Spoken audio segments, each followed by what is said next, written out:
काही दिवसांपूर्वी शिक्षण विभागाने एक निर्णय घेतला होता, ज्यामध्ये विद्यार्थ्यांना परीक्षा न देताही पास केलं जायचा निर्णय घेतला होता. त्या निर्णयानंतर आता वेगवेगळ्या प्रतिक्रिया उमटल्या होत्या, तेव्हा त्याला विरोध देखील झाला होता. मात्र आता नुकतंच शिक्षण विभागाने निर्णय घेतला आणि आता विद्यार्थ्यांना परीक्षा देणं बंधनकारक झालंय.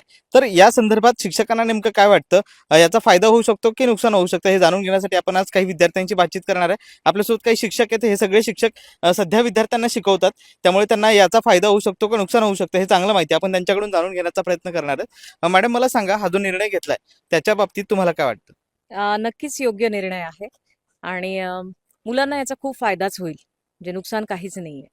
मात्र तो जो निर्णय होता की अगोदर घेतला होता की मुलांना पास केलं जायचं, तर त्याचा कसा दुष्परिणाम होत होता विद्यार्थ्यांवर? अ, अनेक बाजू आहेत जर बघायला गेलं तर. मुलं अभ्यास करणं मुलांनी जवळजवळ बंद केलेलं होतं आणि त्यांना माहिती होतं की आपण काही नाही केलं तरी आपण पास होणार आहोत. मग बेसिक जे नॉलेज आहे, जे आपल्याला पुढे पण कामाला येणार आहे, ते बेसिक नॉलेज त्यांचं खूप कमी राहत होतं आणि परीक्षेला सामोरे जावं लागतं ही गोष्टच त्यांना माहिती नव्हती. पण 10वीच्या बाबतीत तसं होत नव्हतं. मग पुढे पुढे सरकत होते, पण 10वीला आल्यावर मात्र तो स्ट्रेस खूप वाढत होता आणि तेव्हा खरं पालकांना कळत होतं की याला किती येतं आणि किती नाही. मग पुन्हा त्याच्यावर ते बंबार्डिंग की तुला इतके पर्सेंटेज मिळायला पाहिजे वगैरे वगैरे. मग तो स्ट्रेस वाढून मग डिप्रेशनमध्ये जाणं किंवा पुढे मग आत्महत्यांचा प्रकार किंवा नॉलेज कमी असल्यामुळे नोकरी न मिळणे, हे अशी एक सायकलच तयार झाली. म्हणजे मधल्या काळामध्ये आपण म्हणत होतो बेरोजगारीचं प्रमाण वाढलं, पण तेवढी क्वालिटी पण मेंटेन होत नव्हती की त्यांना रोजगार मिळेल. आता काय होईल की या परीक्षेच्या भीतीने ते मुलं पहिल्यापासून अभ्यासाला लागतील आणि अभ्यास म्हणजे काय नुसतं पर्सेंटेज नाहीये, पण नॉलेज घेणं आलं आणि त्याचा उपयोग नक्कीच जीवनात होतो. शिक्षण तेच आहे ना, जीवनाला घडवतं. त्यामुळे याचा फायदा होईल. नक्कीच. सर, तुम्हाला काय वाटतं ह्या निर्णयाच्या बाबतीत तुमचं काय मत आहे? पुनर्परीक्षा ही संकल्पना जी काढलेली आहे ती अतिशय छान आहे. त्यामध्ये विद्यार्थी शिकतील. कारण काय होत होतं, जर त्यांना मार्क्स कमी जरी असले ते पुढच्या वर्गात जात होते आणि त्यांचं जे बेसिक आहे ते तसंच कच्चं राहत होतं आणि पर्यायानं त्याचा 10वीच्या निकालावर परिणाम होत होता. बहुतांश मुलांना त्याचा तोटा देखील होत होता. तोटा असा होता की त्यांना प्रत्येकाला 90-95% मिळायचे आणि मग काही नसताना एवढं पर्सेंटेज त्यांच्या आईवडिलालाही वाटायचं आणि पुढे मग ती मुलं अपयशी ठरायची. तर हा निर्णय योग्य आहे, चांगला आहे. मात्र यापूर्वी असं व्हायचं की जे मुलं नापास व्हायचे, तर त्यांना म्हणजे त्यांच्या शाळा बंद व्हायची, शिकण्याची इच्छा त्यांची बंद व्हायची. त्यामुळे त्या वेगळ्या अँगलनी तो निर्णय अगोदर घेतला होता. तर त्याचं कसं? आता यातून प्रत्येक विद्यार्थ्याच्या पाठीमागे शिक्षक राहणार आहे आणि त्याला माहिती आहे की याला कुठपर्यंत न्यायचं आहे त्या विद्यार्थ्याला. त्याच्यामुळे त्या विद्यार्थ्याचा सकारात्मक विचार करून ते शिक्षक त्याला मार्गदर्शन करतील आणि त्याचा त्याला फायदा होईल. नक्कीच फायदा होईल असं म्हणतात. सर, तुम्हाला काय वाटतं? आता तुम्ही अनेक वर्ष तुम्ही विद्यार्थ्यांना शिकवतायत, विद्यार्थ्यांची मानसिकता तुम्हाला चांगली माहिती आहे. तर या निर्णयाचा कसा परिणाम विद्यार्थ्यांच्या मानसिकतेवर होऊ शकतो? दडपण येईल असं वाटतं? दडपण येणार नाही सर. हे दडपणच दूर होतंय. कारण की विद्यार्थी पास होतोय, डिग्री हातात येते, पण क्षमताच नाही आहे आणि क्षमता नसल्यामुळे मग काय होतंय, अपयश येतंय. थोडक्यात त्याला या 5वीपासून त्याला एक स्टेप मिळते, पॉज मिळतोय, की नाही मी हे स्किल जर घेतलं नाही तर मला पुढे जाता येणार नाही. त्याला एक थोडा पॉज मिळाल्यामुळे निश्चितच त्याच्या ज्या क्षमता आहे त्या डेव्हलप करायला शिक्षकांनाही मदत होणार आहे आणि त्याच्या त्याला स्वतः आत्मप्रत होईल की हे मला येणं गरजेचं आहे, अपेक्षित आहे. याच्याशिवाय पुढे जाणं शक्य नाही. की कुठलाही विकास हा त्याच्या मूळ जर बघितलं तर त्याच्यामध्ये ते स्किल गरजेचं आहे आणि स्किल येण्यासाठी हा निर्णय योग्यच राहील. नक्कीच निर्णय योग्य राहील. सर, आता हा निर्णय घेतल्यामुळे विद्यार्थी पास झाले पाहिजे, यामुळे शिक्षकांची देखील जबाबदारी वाढली. निश्चितच वाढली.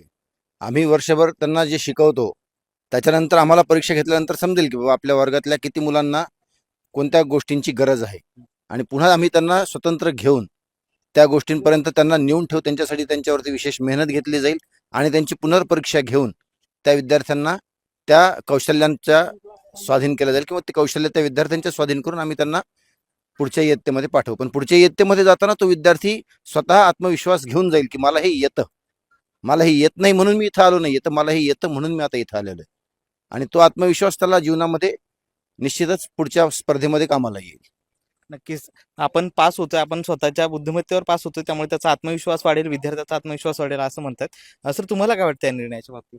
हे निर्णय अतिशय योग्य आहे. आताच सगळेजण म्हणाले की आतापर्यंत त्याला वाटत होतं की मी 5वीत आलो, मी 6वीत जाणार आहे, आपोआप मी 7वीत जाणार आहे, मी 8वीत जाणार आहे. पण असं जाता जाता तो जेव्हा 9वीत येतो तेव्हा त्याच्याकडे काहीच नसतं आणि 9वी आणि 10वी या स्टेजला तो पूर्णपणे त्याचे जे आउटकम्स आहेत ते मिळालेले नसतात आणि मग त्याला जे प्रेशर येतं ॲक्च्युली मुळात काय माहिती आहे का, पास करायचं का पुढे ढकलायचं हा एक फार मोठा विषय आहे. त्यामुळे निर्णय आणि याच्यामध्ये एक गोष्ट अजून त्यांनी ॲड केली आहे, जर विद्यार्थी अप्रगत ठरला त्या वर्षी तर त्याला पुन्हा एकदा आपल्याला परीक्षेचा चान्स आहे. म्हणजे आपण त्याला डायरेक्ट त्याच ठिकाणी ठेवणार नाही, शाळाबाह्य तो होणार नाही आहे. जे मेन ॲक्च्युली पर्पज होतं गव्हर्नमेंटचं की नापास झाल्यावर तो बाह्य होईल का, पण त्याला एक पुन्हा चान्स मिळणार आहे. शिक्षकांना कळेल की त्याचं त्या वर्षी तो जेव्हा नापास होईल तेव्हा त्याचे आउटकम्स कुठपर्यंत आहेत, तेवढेच आपल्याला त्याला डेव्हलप करून त्याला पुढे न्यायचं आहे. बेसिकली विद्यार्थ्यांचा कॉन्फिडन्स वाढेल, विद्यार्थ्यासोबत पालकाचा कॉन्फिडन्स वाढेल आणि भविष्यामध्ये जे स्पर्धेचं युग आहे त्याच्यात तो टिकेल. महाराष्ट्राची मुलं स्पर्धेमध्ये का टिकत नाहीत, कारण आपल्याकडे कॉन्फिडन्सची खूप कमतरता आहे. मग सुरुवातीच्या स्टेजपासून जर मी त्यांना कॉन्फिडन्स देत गेलो या निर्णयाच्या माध्यमातून, तर भविष्यामध्ये आपले विद्यार्थी चांगले स्पर्धा परीक्षेला पात्र ठरतील आणि ते नक्कीच यशस्वी होतील. त्यामुळे नक्कीच. निर्णयाचं नक्कीच स्वागत. नक्कीच सातत्याने परीक्षा पास झाल्यानंतर विद्यार्थ्यांचा कॉन्फिडन्स वाढेल आणि भविष्यात ज्या काही स्पर्धा होणार आहेत त्याच्यामध्ये त्याला कॉन्फिडन्स असेल असं म्हणतात. सर हे जर होत असलं तरी ज्यावेळेस विद्यार्थ्यांना म्हणजे ज्यावेळेस परीक्षा पास व्हायची तर त्यांच्यावर एक जबाबदारी असते. तर जबाबदारी पेलण्याचं देखील एक स्किल त्यांच्यामध्ये या परीक्षा होणार आहेत त्यामुळे येईल असं वाटतं. सर मुळामध्ये काय आहे, आपण पुढच्या शैक्षणिक वर्षापासून नॅशनल एज्युकेशन पॉलिसी 2020 इम्प्लिमेंट करतोय आणि या नॅशनल एज्युकेशन पॉलिसीमध्ये होणाऱ्या बदलांना सामोरं जाणारा जो विद्यार्थी असेल तो खरोखरीच तयार झालेला विद्यार्थी असावा हे अपेक्षित आहे. आणि आपण वर्ग उत्तीर्णतेचे निकष जर बघितले तर त्या निकषांमध्ये प्रथम सत्रामध्ये त्या विद्यार्थ्याला अंतर्गत गुणांचा सपोर्ट असणार आहे, परंतु द्वितीय सत्र तो जेव्हा देतोय तेव्हा द्वितीय सत्राला त्याला लेखी परीक्षेच्या गुणांच्या आधारे उत्तीर्णता मिळणार आहे. मग असं जर असेल तर त्या विद्यार्थ्याने जर आपल्याला लक्षात येतं की प्रथम सत्रामध्ये हा विद्यार्थी कच्चा आहे तर त्याच वेळी त्या विद्यार्थ्यावर काम करायला शिक्षकांना वेळ मिळेल आणि दुसरं सत्र जे असेल त्या सत्रामध्ये तो विद्यार्थी स्वतःला सक्षम बनवू शकेल की वार्षिक परीक्षा देऊन तो उत्तीर्ण होईल. अर्थातच आपण म्हणल्याप्रमाणे शिक्षक आणि विद्यार्थी दोघांचीही जबाबदारी यामध्ये वाढलेली आहे. विद्यार्थ्यांना सुद्धा अभ्यास करावाच लागणार आहे, शिक्षकांना देखील त्यांची तयारी करून घ्यावीच लागणार आहे. नक्कीच दोघांच्या जबाबदारी वाढणार आहे. मॅडम हे जे काही जबाबदारी मिळणं ही जी काही प्रोसेस आहे लहानपणापासून होत असते.